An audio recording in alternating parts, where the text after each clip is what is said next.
اور جو نمودار ہو کر عمران خان کو بہت قریب سے جانتا تھا، ظاہر ہے پنکی پیر کے کمرے تک اس کی رسائی تھی، تو جو جو قصے وہ بتائے گا بس اس کے بارے میں آپ لوگ سوچیں کہ وہ کیا قصے ہو سکتے ہیں۔ وہ اس سے بھی زیادہ گندے اور خطرناک قصے ہو سکتے ہیں جو وہ عمران خان کی ایک کال لیک ہوئی تھی، بس آنے والے دنوں میں دیکھیں۔ اور میری اطلاع کے مطابق آخر میں پنکی پیرنی کے اپنے جن بھی نکل جائیں گے اور وہ بھی نیازی کو ذلیل کرے گی اور ساری باتیں نیازی پر ڈالے گی، جو ظاہر ہے لوگ مانے یا نہ مانے، لیکن پنکی پیرنی اپنی جان چھڑانے کے لیے، اپنے بیٹوں کی اور اپنے پہلے ہسبینڈ کی جان چھڑانے کے لیے عمران خان کے خلاف وعدہ معاف گواہ بننے میں بہت زیادہ دور نہیں ہے۔ عثمان ڈار کی بات کریں تو خواجہ آصف صاحب نے ان کو بڑی اچھی طرح سے آج ایکسپوز کیا جی، بڑے پن کا مظاہرہ کیا۔ عثمان ڈار کی والدہ کی دھمکیوں کے جواب میں خواجہ آصف نے کہا کہ عثمان ڈار کی والدہ کے بیان پر کچھ نہیں کہوں گا۔ 2001 میں عثمان ڈار کے والد انہیں نون لیگ سے الیکشن لڑوانے میرے پاس لائے تھے، نواز شریف اور شہباز شریف سے ملتے رہے، پھر جنرل مشرف اور کاف لیگ میں چلے گئے۔ خواجہ صاحب بتا رہے ہیں کہ یہ لوگ نون لیگ کا ٹکٹ مانگتے رہے اور آج بھی اسی نون لیگ کو آنکھیں دکھا رہے ہیں۔ پھر خواجہ صاحب نے عثمان ڈار کے انتقام کی بات بتائی کہ ڈار نے میرے خلاف منی لانڈرنگ کا درخواست دی، جس پر 6 ماہ پہلے اور 6 ماہ میں بعد میں جیل میں رہا، سرخرو ہوا۔ میں نے آج تک عثمان ڈار صاحب کے خلاف کوئی کسی قسم کی درخواست نہیں دی، اور جب ہماری حکومت آئی 16 مہینے، جس میں وزیر دفاع تھا، میرے گھر کے سامنے اس کا گھر ہے، میں نے اس کے خلاف کسی قسم کی کوئی کاروائی نہیں کی۔ سیاسی تربیت ہے نا خواجہ صاحب کی، باپ سے چلتی آ رہی ہے۔ اور یہ لچے لفنگے ہیں جی، مطلب ٹچے عثمان ڈار جیسے لوگ جو ہیں، جن کی شاید طاقت دولت تھی اور وہ سمجھتے تھے کہ دولت کے بل بوتے پر وہ کچھ بھی کر لیں، کرتے بھی رہے ہیں اگلے، اگر یہ کہا جائے کہ نہیں تو غلط نہیں ہوگا، کرتے رہے، لیکن اتنا کچھ نہیں کر سکے جتنا کچھ مطلب کہ وہ کچھ بھی کر سکتے۔ لیکن خیر، خواجہ آصف صاحب جو ہے نا، آپ کو سلام ہے کہ آپ نے ان کی والدہ کے بارے میں ایسی کوئی بات نہیں کی، اور پلس آپ پر جو کیس انہوں نے کیے، لیکن آپ نے کوئی سیاسی انتقام کا نشانہ ان کو نہیں بنایا۔ یہ ٹی ویوں میں بیٹھ کہتا تھا کہ میں نے خود دیکھی ہیں فائلیں، آپ کو یاد ہوگا نا، عثمان ڈار کے میں نے خود فائلیں دیکھی ہیں۔ سوال یہ تھا کہ فائلیں کہاں دیکھی ہیں، لیکن پھر بھی خواجہ صاحب نے کچھ نہیں کہا۔ خواجہ صاحب چاہتے تو موجودہ حالات میں سکور سیٹل کرنے کے لیے سب کچھ کر سکتے، لیکن انہوں نے بڑے ظرف کا مظاہرہ کیا اور خاندانی ہونے کا ثبوت دیا۔ یہی نواز شریف کی تربیت ہے جو انہوں نے اپنے کارکنوں رہنماؤں کے لیے کی۔ نواز شریف کی تربیت ہے کہ ظلم کے پہاڑ بھی اتار دیے جائیں تو اف نہیں کرنا، یعنی کہ ملک و قوم کا نقصان نہیں کرنا۔ میاں محمد نواز شریف صاحب کی واپسی پر بہت زیادہ سازشیں ہو رہی ہیں، پھر وہی باتیں شروع ہو گئی ہیں، نواز شریف واپس نہیں آ رہے، ٹکٹ بک نہیں ہوا، وغیرہ وغیرہ۔ ان تمام افواہوں کا گلا گھونٹا ہے عرفان صدیقی صاحب نے، جو اس وقت لندن میں موجود ہے۔ انہوں نے کھلے الفاظ میں بتایا ہے کہ نواز شریف صاحب کا واپس آنا ٹھہر چکا ہے، باقی ساری افواہیں ہیں۔ انہوں نے بتایا کہ واپسی کے پلان میں تبدیلی تو دور کی بات ہے، کوئی ایسی مشاورت بھی نہیں کی جا رہی، جس مفاہمتی گروپ کی بات کی جا رہی ہے، ایسا کوئی گروپ نون لیگ میں موجود ہی نہیں ہے اور کوئی گروپنگ نہیں ہے۔ نون لیگ کا ایک ہی گروپ ہے اور وہ نواز شریف کی قیادت میں پوری طرح سے متحد ہے، اور وہ ہے پوری نون لیگ۔ اچھا، اس کے علاوہ ایک اور بڑی خبر یہ ہے کہ میاں نواز شریف واپسی سے قبل 4 دوست ممالک کا دورہ کرنے کا ارادہ رکھتے ہیں۔ ممکن ہے چند روز میں سعودی عرب، متحدہ عرب امارات، قطر وغیرہ کا دورہ کریں۔ اس کے علاوہ چین کے کچھ لوگوں کے ساتھ بات چیت چل رہی ہے، وہاں بھی مثبت پیش رفت ہے، ہو سکتا ہے کہ میاں صاحب پہلے چین کا دورہ بھی کریں۔ واپسی سے قبل یہ ملاقاتیں گارنٹیاں نواز شریف کی واپسی کو اور آسان بنائیں گی۔ یہ بھی طے ہو جائے گا کہ نواز شریف واپسی سے قبل پوری تیاری کے ساتھ آ رہے ہیں، یعنی ملکی معیشت کی بہتری اور سمت درست کرنے کے لیے انتظامات کر کے آ رہے ہیں۔ سوچیں اگر نواز شریف واپس آتے ہیں، بڑی سرمایہ کاری کا اعلان کر دیں، تو عوام کی سپورٹ کدھر جائے گی؟ ڈیفینیٹ ہے، لوگوں کا بھروسہ، یقین تو نواز شریف پر پہلے بھی ہے۔ نواز شریف نے نگران حکومت کے دوران ایسا کیا تھا، انہوں نے دوست ممالک سے گارنٹیاں لے کر آئی ایم ایف کی جو ہے وہ ڈیل فائنل کرائی تھی۔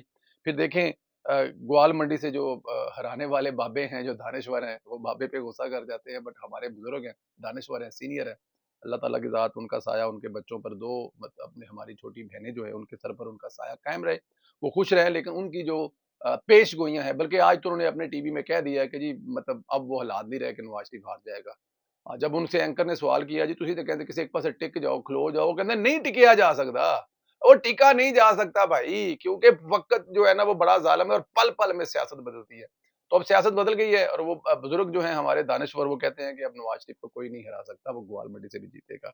خیر، آج باقی ان کی واپسی پر تمام افواہوں کا قتل کرنے کے لیے شہباز شریف صاحب جو آج ماڈل ٹاؤن میں 3 بجے اہم پریس کانفرنس کر رہے ہیں، اس میں شہباز شریف میاں نواز شریف کا واپسی کا اعلان دے سکتے ہیں، جس کی کسر رہی صحیح کسر بھی نکل جائے گی۔